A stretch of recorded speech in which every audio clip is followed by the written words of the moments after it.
టీచర్ల సమస్యలపై చట్టసభల్లో పోరాడేందుకు బీజేపీ నుండి కరీంనగర్, ఆదిలాబాద్, నిజామాబాద్, మెదక్ టీచర్ ఎమ్మెల్సీ అభ్యర్థిగా బరిలో దిగుతున్న విద్యావేత్త మల్కా కొమరయ్య గారిని ఆశీర్వదించి మొదటి ప్రాధాన్యత ఓటు వేసి గెలిపించండి.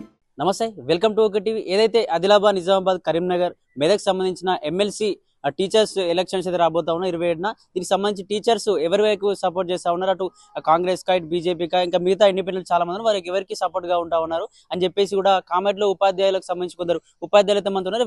ఎవరికి సపోర్ట్ గా ఉండవు కనుక్కునే ప్రయత్నం చేద్దాం. అలా చెప్పండి, ఒక ఉపాధ్యాయుడిగా మీరు ఎవరికి ఓటేయాలనుకుంటారు, ఎవరికి ఓటేసి మీ సమస్యలను పరిష్కరిస్తారు, శాసనమండలిలో మాట్లాడతారని అనిపిస్తుంది? తెలంగాణ ప్రాంత ఉపాధ్యాయ సంఘం బలపరిచినటువంటి కొమరయ్య గారు అయితే ఖచ్చితంగా ఉపాధ్యాయుల సమస్యల పట్ల వారు స్పందిస్తారని చెప్పేసి భావిస్తూ ఉన్నాం. ఎందుకంటే గతంలో మేము చాలా ఉపాధ్యాయులకి మనం ఎమ్మెల్సీలకు కూడా మేము మద్దతు ఇవ్వడం జరిగింది. గత 15-20 సంవత్సరాల నుంచి వాళ్ళకి మనం మద్దతు ఇచ్చుకుంటూ పోతున్నాం. కానీ ఎమ్మెల్సీగా గెలిచిన తర్వాత ఉపాధ్యాయుల సమస్యల పట్ల సాధన కంటే వాళ్ళ యొక్క సొంత సమస్యలను పరిష్కారం చేసుకోవడానికి మాత్రమే వాళ్ళ యొక్క పవర్ని వినియోగించుకోవడం జరుగుతుంది. కాబట్టి ఇప్పుడున్నటువంటి సందర్భంలో మల్కా కొమరయ్య గారు కనుక మండలికి మనం పంపించినట్లయితే ఆయన స్వలాభం కోసం కాకుండా ఈ జాతి హితం కోసం, దేశం హితం కోసం పనిచేస్తాడని చెప్పేసి ఉపాధ్యాయులు అందరూ కూడా భావిస్తూ ఉన్నారు.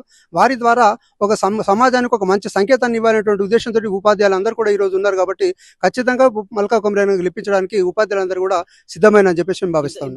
ఇంతకుముందు ఎమ్మెల్సీలకు మేము సపోర్ట్ చేశాము, వాళ్ళ సొంత ప్రయోజనాల కోసం వాడుకున్నారు ఎమ్మెల్సీ అని చెప్తా ఉన్నారు. మరి మల్కా కొమరయ్య గారిని ఎందుకంత నమ్మాల్సి వస్తుంది?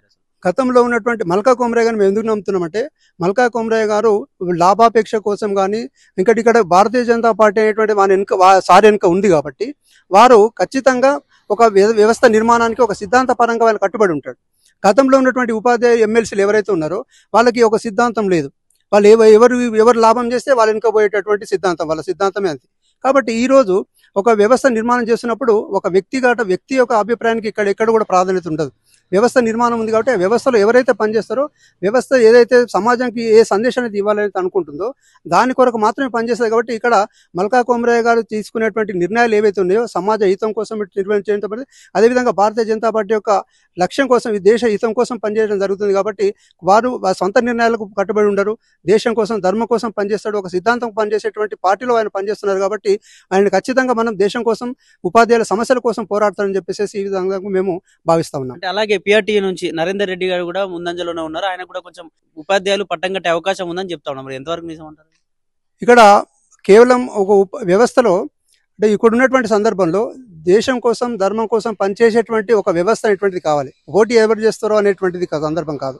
అంటే ఆయన గెలిచిన తర్వాత ఎక్కడ కూడా సమాజ హితం కోసం, దేశ హితం కోసం పనిచేసేటువంటి సందర్భం అనేటువంటి లేదు. కాబట్టి అక్కడ మనం గెలిచిన తర్వాత ఆయన ఎవరితోటో లాబింగ్ చేసేటువంటి అవకాశం ఎక్కువ ఉంది. కాబట్టి ఇక్కడ భారతీయ జనతా పార్టీ నుంచి గెలిచినటువంటి మల్కా కొమరయ్య గారు అయినట్లయితే వారు ఖచ్చితంగా ఇక్కడే ఉంటారు. ఇక్కడ దేంట్లోకి పోయి చేసేటువంటి అవకాశం ఉండదు. కాబట్టి వాళ్ళ యొక్క చేసుకునే నిర్ణయాలు ఒక సిద్ధాంత పరంగా ఉంటాయి. కాబట్టి అది సమాజంకు ఉపయోగపడుతుంది, తద్వారా విద్యా వ్యవస్థకు ఉపయోగపడుతుంది. నూతన విద్యా విధానం ఏదైతుందో దాన్ని ఇంప్లిమెంట్ చేయాలి అని అనుకున్నట్లయితే ఖచ్చితంగా ఈరోజు మల్కా కొమరయ్యను గెలిపించినటువంటి బాధ్యత ఉపాధ్యాయుల అందరిపైన ఉంది.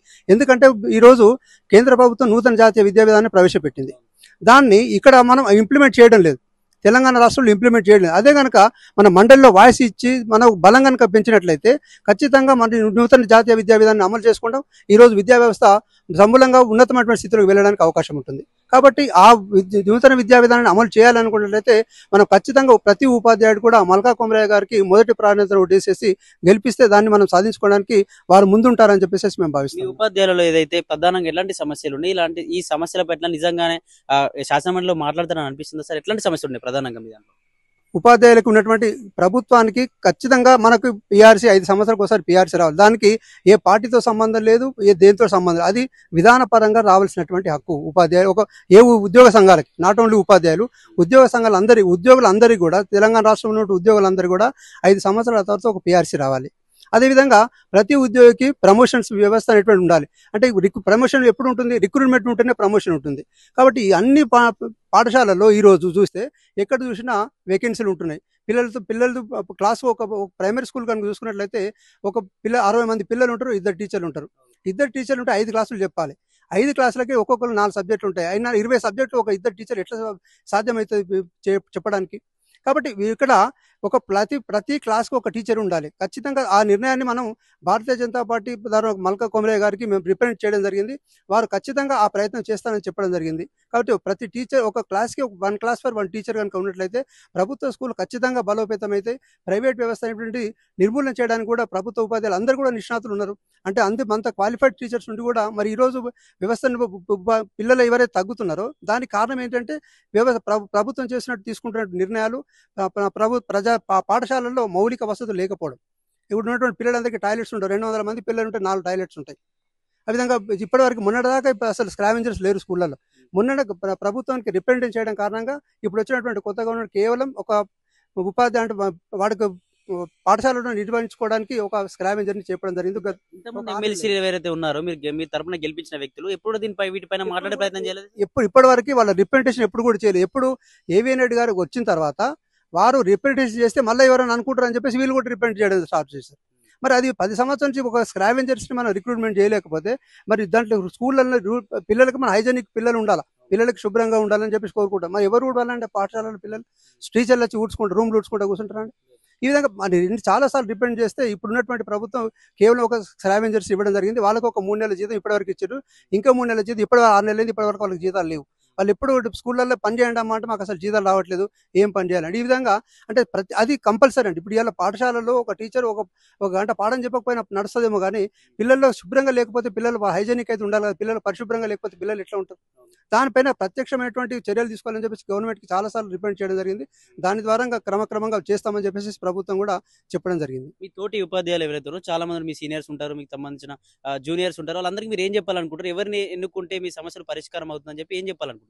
మనం ఇప్పటివరకు చాలా సందర్భాలలో మనకు గత ఎమ్మెల్సీలు ఎవరైతే ఉన్నారో మనం వాళ్ళకి ఓటేసినాం, వాళ్ళని గెలిపించిన సందర్భంలో కూడా కేవలం విద్యా వ్యవస్థకు పనిచేస్తారని నమ్మకంతో మనం గెలిచినంత వరకు మస్తు చాలా చెప్పారు. గెలిచిన తర్వాత మాత్రం కేవలం వాళ్ళ స్వలాభం కోసం వాళ్ళ ఓడీల కొరకు మాత్రమే పనిచేసిన తప్ప విద్యా వ్యవస్థ నిర్మాణం కోసం ఎప్పుడు కూడా పనిచేయలేదు. పనిచేసినట్లయితే ఈరోజు 317 జీవోని గతంలో ఉన్నటువంటి పిఆర్టీ నాయకులు ఏం చెప్పారు? 317 జీవో చాలా బాగుందని చెప్పారు. మరి చాలా బాగుంటే ఉపాధ్యాయులు ఎందుకు ఇబ్బంది పడుతున్నారు? ఇప్పటివరకు ఒక స్టేషన్ లేకుండా భార్య పిల్లల్ని వదిలేసేసి ఒక్కొక్కరి దగ్గర ఉంటున్నారు. మరి ఆ విధంగా ఈరోజు అదే ఉపాధ్యాయ సంఘం మళ్ళీ ఇప్పుడు ఏం చెప్తున్నది? దానికి రెమెడీస్ కావాలి అంటే దానికి మళ్ళీ కూడా మనం ఏదైతే ఒక యాడ్ చేద్దాం, దాన్ని కొంచెం అంటే మంచిగా అని చెప్పినటువంటి నాయకుడు మరి ఇలా దాని రెక్టిఫికేషన్కి ఎందుకు ఆడుతున్నాడు? మేము కేవలం తెలంగాణ ప్రాంత ఉపాధ్యాయ దానిపైన ప్రత్యక్షంగా పోరాటం చేసింది. దాని సందర్భంలో బండి సంజయ్ గారు కూడా 317 పైన వారు ధర్నా చేసి అరెస్ట్ కూడా కావడం జరిగింది. అంటే వీళ్ళకి వారు ఖచ్చితంగా మా ఉపాధ్యాయుల సమస్యల వెనుక ఉన్నారు వాళ్ళు. కాబట్టి ఈరోజు మనం ఖచ్చితంగా మల్కా కొమరయ్య గారు గెలిపిస్తే ఆ పార్టీ వాళ్ళ వెనుక ఉంటుంది. ఖచ్చితంగా ఉపాధ్యాయులకు న్యాయం జరుగుతున్నటువంటి భావన ప్రతి ఉపాధ్యాయుడికి ఉంది. కాబట్టి ఖచ్చితంగా ఈరోజు మల్కా కొమరయ్య గారు ఖచ్చితంగా గెలుస్తారని చెప్పేసి భావిస్తున్నాం. Thank you sir. ధన్యవాదాలు.